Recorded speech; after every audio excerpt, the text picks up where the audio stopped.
What's up? I'm theZim. This is the Zim video. Welcome to my channel.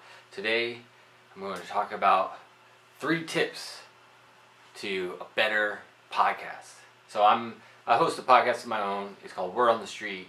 As of recording this video, I've published 148 episodes. I actually call them versions. I'm a little weird. I don't know, I started this thing way back ago, but anyways, we can talk about that at another time. But 148 episodes I've published. It's all about the Seattle and Northwest music community. You can check it out. It's on all the podcast places. But the website works great. WOTSpodcast.com. I think it's right there. But anyways, let's get started. I have 3 tips to a better podcast from my perspective. I'd love to hear your thoughts on it as well. But here we go. First, tip number 1. Mono.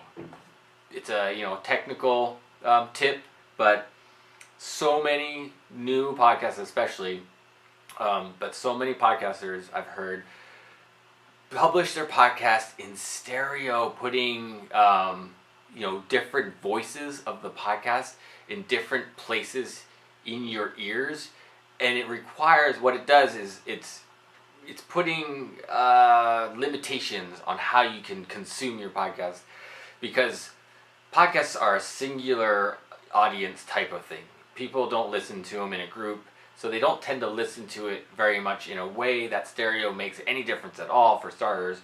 But a lot of people listen to them at work and places like that, so they put one earbud in their ear while they can hear the rest of the world with their other ear.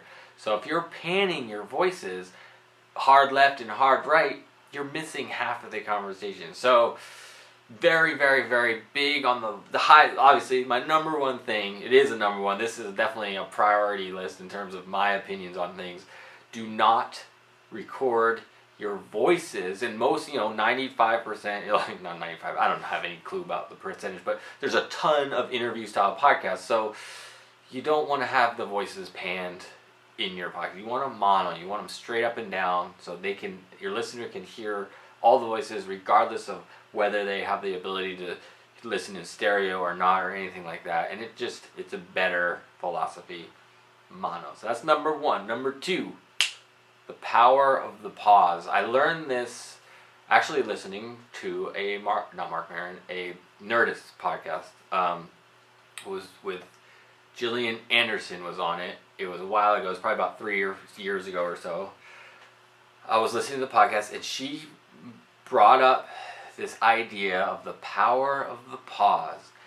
And it's super, super important, especially if you're an interview style podcast.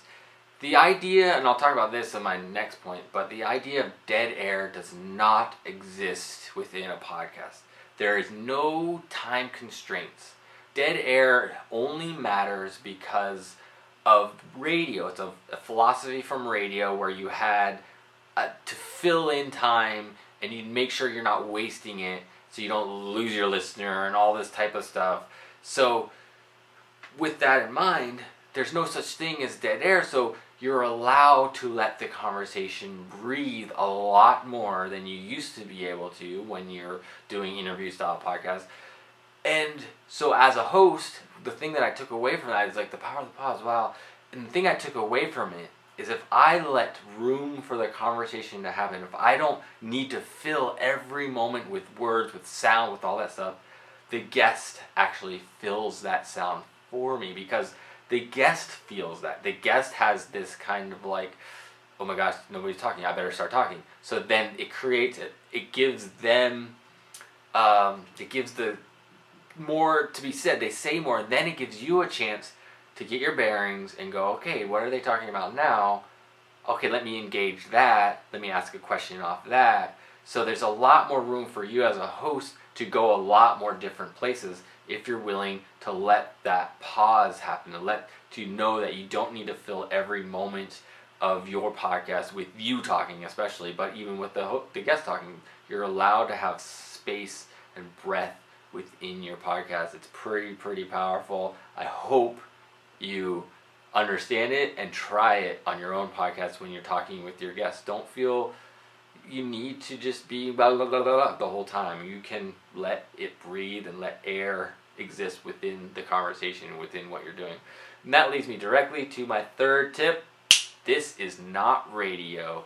So it's very super duper important to recognize and understand there are no rules. I mean, that's huge. There are no rules when creating your podcast. You can do whatever you want. You do not have to follow any guidelines.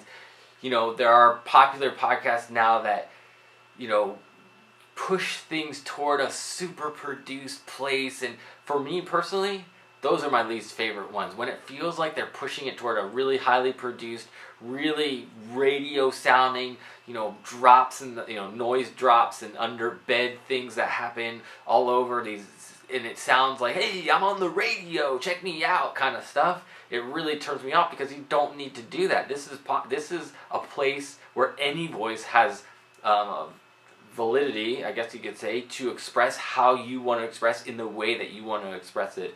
So you do not need to follow any guidelines. And so it's not radio. It's a big, big thing to remember, to not try to follow any formats in particular. Just express the way that you feel you want to express. And one of my favorites that kind of has this, it's almost has such an interesting tempo and pace to our podcast, which is the I Should Be Writing podcast. I wanted to bring it up because it's called the I Should Be Writing podcast. It's by Mur Lafferty. And I love, again, she does, maybe unintentionally, does the two last things I mentioned, which is the voice and pacing of her conversations is so not radio. It's refreshing. It's so nice. And I love it because she'll put in huge gaps of time between some of the ideas she talks about. And I really recommend you checking it out just to give yourself another look at what voices can be used in this, you know, place we call podcasting. So I don't know, that's it. Those are my tips.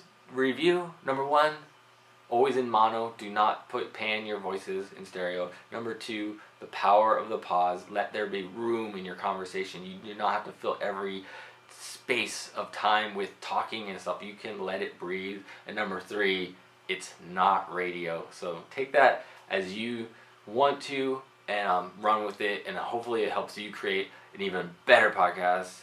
All right. If you have any questions for me, I'd love to hear from them. If you agree, if you disagree, I'd love to hear about it. Post it in the comments of this video. Of course, if you liked it, give it a thumbs up. If you like it as well, subscribe to the channel. And yeah, and of course, it'd be great. Check out my podcast if you're into the Seattle Northwest music community and you want to know what's going on in the ground level, the grassroots level of the community in Seattle and the Northwest. All right, I'll talk to you again soon. Peace.